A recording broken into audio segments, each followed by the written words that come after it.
আপনার কি Facebook ads ভালো চলছে না? তাহলে এই ৩ টি ভুল এড়িয়ে চলুন। ১. ভুল অডিয়েন্স টার্গেট করা।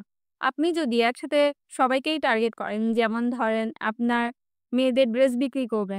এখন আপনি যদি মেয়েদের ড্রেসের জন্য ছেলেদের টার্গেট করেন, তাহলে তো আপনার সেল হবে না বা তারা আপনার পোস্টের সাথে ইন্টারেক্ট করবে না। এরকম ভুল টার্গেট করা থেকে এড়িয়ে চলুন। আপনার প্রোডাক্ট বা সার্ভিস অনুযায়ী সঠিক বয়স, লোকেশন এবং ইন্টারেস্ট বিহেভিয়ার সিলেক্ট করুন। ২.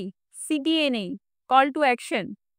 আপনার পোস্টে বা অ্যাডে যদি কাস্টমারদের কি করতে হবে সেটা যদি দেওয়া না থাকে, তাহলে অনেক সময় তারা কনফিউজড হয়ে যায়। সেজন্য এখনই অর্ডার করুন বা ডিসকাউন্ট পেতে মেসেজ করুন, এরকম ধরনের একটি অ্যাকশন বাটন অ্যাড করতে পারেন আপনার প্রোডাক্ট বা সার্ভিস অনুযায়ী। ৩. আপনি রিটার্গেটিং করছেন না। যারা আপনার প্রোডাক্ট বা সার্ভিসের অ্যাড অলরেডি একবার দেখে ফেলেছে কিন্তু তারা কেনেনি, তাদেরকে আরেকবার টার্গেট করতে পারেন এই রিটার্গেটিং এর মাধ্যমে। এখন কিভাবে আপনি একটি ভালো রেজাল্ট পাবেন? সঠিকভাবে কাস্টমারদের টার্গেট করেন, অ্যাডে একটা strong call to action button add করেন, রিটার্গেটিং অ্যাড সেট আপ করেন যাতে যারা অলরেডি একবার আপনার অ্যাডটা দেখে গিয়েছে তারা যাতে আরেকবার দেখতে পারে এবং দেখে কিনতে পারে।